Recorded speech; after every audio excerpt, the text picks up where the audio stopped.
Dihitung 2 tahun sejak kasus pembunuhan ibu dan anak di Subang terjadi, polisi baru bisa menetapkan Yosep sebagai tersangka pada Selasa 17 Oktober 2023. Mengapa polisi membutuhkan waktu selama itu untuk menetapkan status tersangka?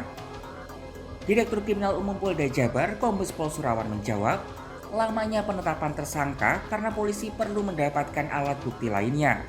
Menurutnya, bukti yang didapat polisi selama ini seperti keterangan tersangka Danu dan percikan darah di baju Yosep masih belum cukup.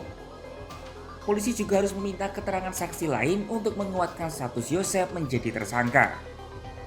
Kepala Humas Polda Jabar, Kombes Pol Ibrahim Tompo menyebut kalau polisi kini sudah memperoleh alat bukti yang cukup. Berbagai alat bukti yang didapat kepolisian cukup kuat mengarah pada tersangka, meski Yosep kekeh menolak dirinya terlibat dalam kasus pembunuhan itu. Sebelumnya, Polda Jabar menetapkan 5 tersangka dalam kasus pembunuhan ibu dan anak di Subang. Para tersangka itu diketahui bernama Emram Danu alias Danu, Yosep, Mimin, ARG, dan A. Danu dan Yosep kini telah ditahan, sementara ketiga tersangka lainnya masih dalam pemeriksaan mendalam. Kasus ini mulai terkuak setelah Danu menyerahkan diri ke Kepolisian Daerah Jawa Barat pada Senin 18 Oktober 2023.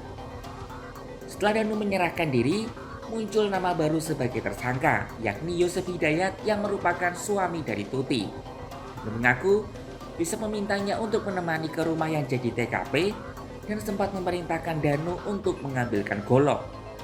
Mirisnya, Yosep yang kini jadi tersangka rupanya sempat menangis dan memohon kepada Presiden Joko Widodo atas keadilan kasus yang menimpa istrinya.